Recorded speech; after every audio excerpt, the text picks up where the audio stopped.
Estás a punto de ver un fragmento del podcast La vida es bella. Encontrarás los enlaces en la descripción de este vídeo. Esta película tiene un grandísimo trabajo de vestuario, que vamos a ver hoy, porque es impresionante. Por supuesto, una megaproducción como esta no podía ser menos. Y para este empeño cogieron a Anglia Dixon. La realidad es que no sé cómo se pronuncia su nombre, es un nombre muy raro, es neozelandesa, no entiendo por qué tiene ese nombre tan extraño, pero bueno, chica, yo no lo sé decir, así que le vamos a llamar Anglia, y es lo que hay. Ella es la responsable del vestuario de toda la trilogía, aunque ha trabajado con más diseñadores en las otras dos películas, y se llevó un Oscar por el diseño de vestuario de El Retorno del Rey en 2004 junto con Richard Taylor. No me extraña, la verdad, porque el vestuario es absolutamente maravilloso y sobre todo es que es un curro impresionante. Lo que se tuvo que hacer para hacer el vestuario de esta película, solo pensad en la cantidad de actores y extras que hay, y todos llevan el vestuario más que a la medida, hecho al mínimo detalle. En total se hicieron una media de 150 vestidos para cada cultura de la Tierra Media, de media. En general se hicieron para toda la producción más de 15.000 atuendos. Ojo, 15.000 atuendos. Es que es mucha ropa esa, ¿eh? Pensadlo. Una barbaridad, sí. Es que es una auténtica barbaridad, de verdad. Yo no me quiero imaginar el presupuesto y las horas de trabajo, o sea, es impresionante. El equipo que capitaneaba Anglia era un equipo de 50 sastres, bordadores, joyeros y unas 40 modistas. Estamos hablando solo de La Comunidad del Anillo. En las otras dos películas el equipo fue cada vez mayor, porque es verdad que, bueno, que se reutilizaron algunas cosas, cada vez había más extras, cada vez había más escenas. Y una de las cosas más curiosas de la construcción del vestuario de esta película es que, más allá de los bocetos y las ilustraciones, que ahora iremos a ello, cuando se aprobaba finalmente el vestuario, este tenía que hacerse siempre en dos tallas, una para el actor principal y otra para el extra, porque casi todas las escenas llevan dobles. Entonces, bueno, pues una para el actor principal y otra para el doble. Y además había un equipo encargado de destruir la prenda. Ojo, cuidado. Sí, ellos hacían el vestuario y luego había un equipo encargado de envejecerlo. ¿Por qué? Porque en casi todas las escenas los vestuarios aparecen sucios, raídos, bien por el paso del tiempo, bien por los viajes, por las peleas, por lo que sea. Entonces, toda esa ropa nueva, recién confeccionada para la película, tuvo que ser de alguna manera empeorada, envejecida y raída para darle realismo a los personajes. Perdona, Es el Laura, caso, por que te ejemplo... interrumpa, pero es que esto es muy bonito porque los que amamos los efectos prácticos muchas veces nos quejamos, por ejemplo, de la nueva trilogía de Star Wars, las precuelas, ¿no? La que ha hecho Disney. Esa no existió. Precisamente porque George Lucas se olvidó de ensuciar el universo, algo que hacía en la trilogía original.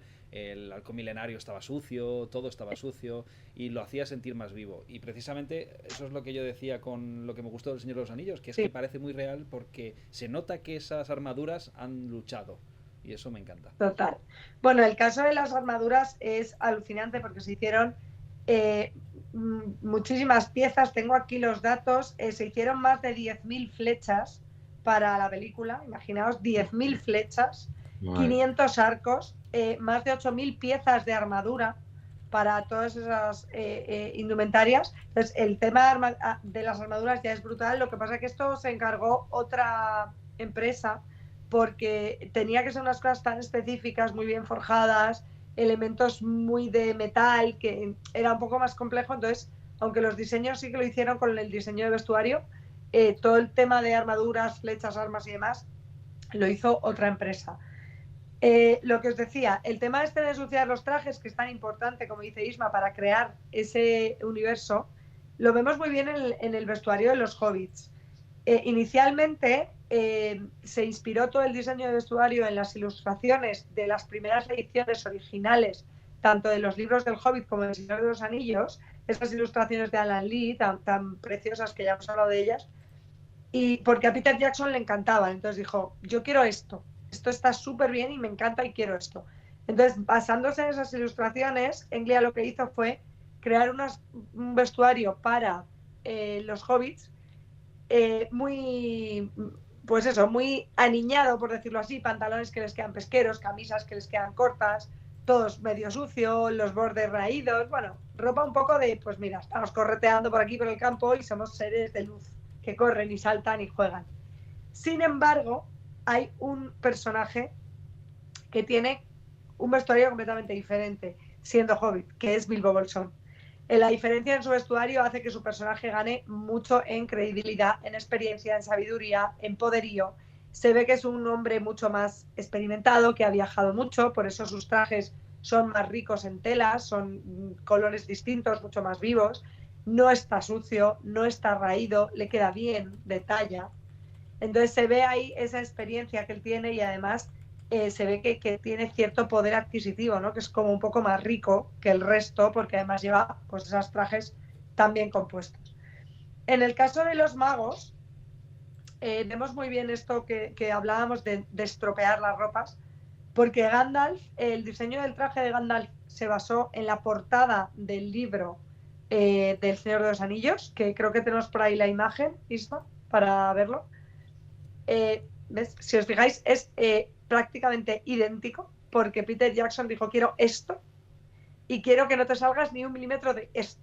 Quiero cada detalle. Entonces, bueno, es tremendamente difícil construir el vestuario en base a unas ilustraciones, pero creo que lo consiguen con creces, o sea, está perfecto.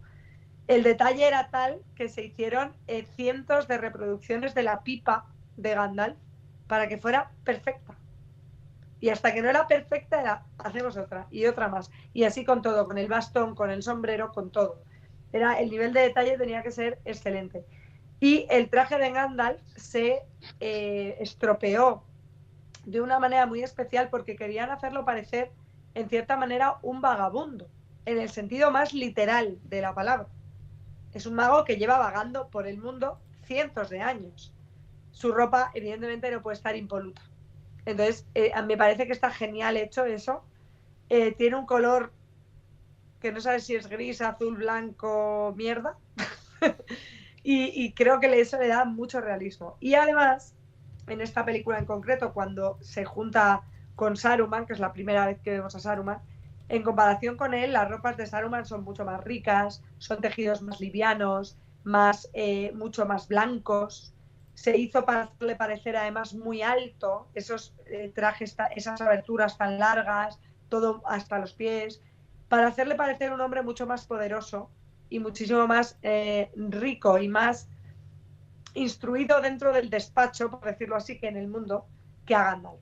Esa es la gran diferencia que quisieron hacer con este diseño de vestuario entre los magos. Por último, porque podría estar hablando 3 días de este vestuario, mira, aquí está el vestuario de Saruman.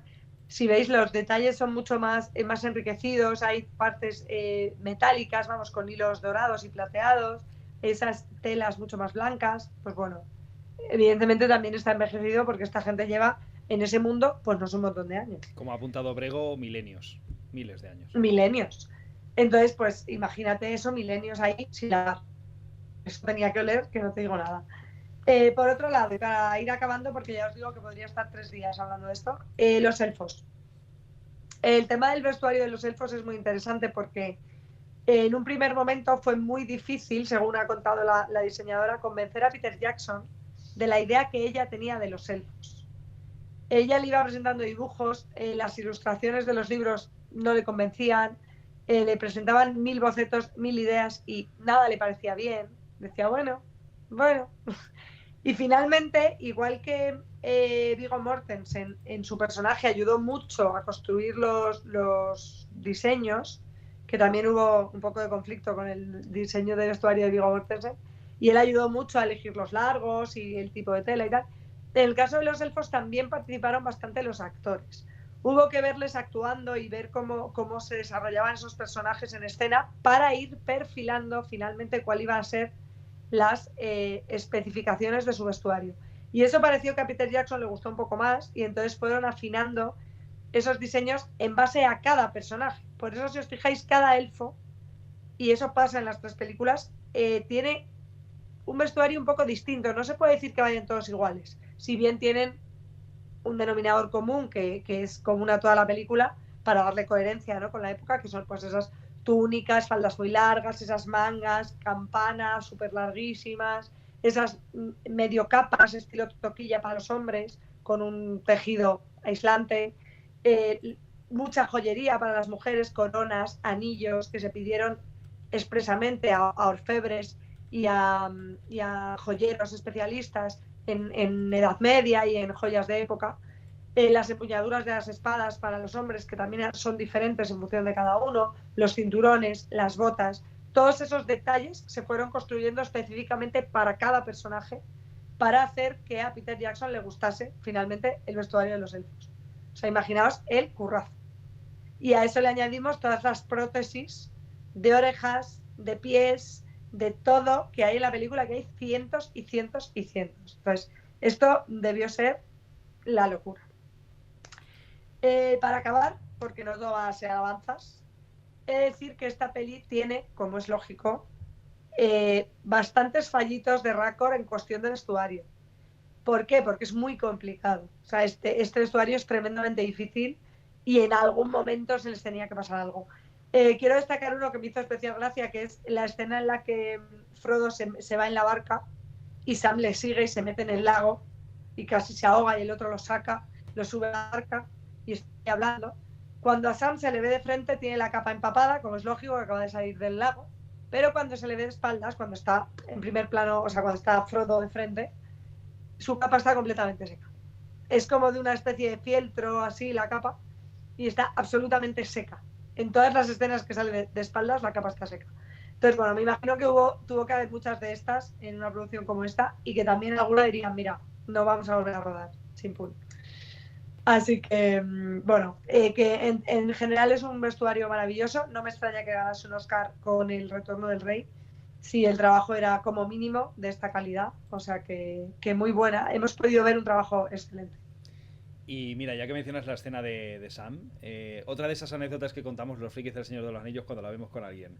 Cuando Sam sale corriendo por la costa de ese río, como los actores, los hobbits, iban descalzos con las prótesis de los pies, eso es un río pues del mundo real y había un cristal en el fondo que se clavó y el hombre le tuvieron que dar puntos, por aquello. Y a notar el apunte que nos hace Montador, que a mí me parece un trabajo impecable, esos detalles que tiene en el vestuario, como por ejemplo las hojas de Lorien, los broches que llevan en las capas, que son una maravilla. Yo siempre quise tener tuve el anillo único y siempre quise tener un broche de Lorien porque me parecen una delicia. Y luego, todas esas piezas están hechas por orfebres y por joyeros especializados y se hicieron, lo que os digo, de propio para cada personaje porque a Peter Jackson no le acababa de convencer y fueron esos detalles los que hicieron que dijera, ahora sí. Dos detalles del vestuario y del rodaje que me gustaría comentar. Uno, la escena en la que se ven a los orcos forjar las armas, cuando Nisengar se monta a tos Epifostio con los orcos, son los propios herreros que hicieron las armas de la película. Disfrazados de orcos. Esto es ¡qué guay! Maravilloso. Me parece un detalle precioso para la profesión de los artesanos que hicieron las armas. Y la otra curiosidad, esto lo podéis buscar en los libros de historia del Señor de los Anillos, no son prótesis los pies de hobbits. Me contrataron a mí para que salieran mis pies porque son peludos también. Porque ¿qué necesidad había? Eso digo yo. ¿Qué necesidad de ver un pie? Bueno, después de este momento tan extraordinario, digno de recopilatorio de final de temporada, a mí me gustaría añadir a todo lo que ha dicho Laura las espadas. Me gustan las espadas del Señor de los Anillos, me las creo, son similares en todos los masillas, ¿no? En todos esos orcos o esos soldados que deben ser similares, y las espadas que deben ser especiales lo son. De hecho, esta espada célebre, mitológica, con la que se cortó el anillo de la mano de Sauron, etcétera, tiene una evidente reminiscencia al clasicismo más artúrico, a Excalibur, y me gusta mucho. Me parece que están muy bien hechas. Dardo, ¿no? Si no me equivoco, la espada de Frodo que brilla cuando hay orcos cerca, etcétera. Cada una tiene su pequeña personalidad, las que deben tenerlo. y son un trabajo muy fino. No he percibido en ningún momento la típica espada blandengue que se ve uno corriendo y dices, esto de acero del chino, perdona que te diga. No, eso no ocurre aquí. O sea, que eso. Mira, fíjate que está lo muy bien. único, yo también lo pensé eso, y lo único que canta un pelín es en la escena que se ve la espada partida, la espada que intentó partir el anillo, que está como en un púlpito de piedra y están los trozos. Sí. Los trozos se ven un poquito de cartón piedra, un poquitillo. Es verdad que el trozo de espada que coge no, pero los trozos no. Yo no Sí, lo pero bueno, percibo. al final son los trozos. La Sí. carga potente está en el mango, Sí, con, claro, no, las el empuñaduras principio de la hoja. las empuñaduras son un sueño, y es que están hechas de propio para la película, son reales, o sea, no son de cartón piedra, están labradas Sí, sí. en metal. Están muy bien. Y antes de irnos, simplemente decir que, Laura, por favor, o quitas la muñeca del plano o la sacas entera, porque que se le vea solo media cabeza, a mí personalmente me da como grimilla. No sé si es niño de verdad, no sé si es muñeco. Gracias. Me lo ha traído mi hija antes de empezar el programa y me ha dicho, para que juegues. Para que juegues.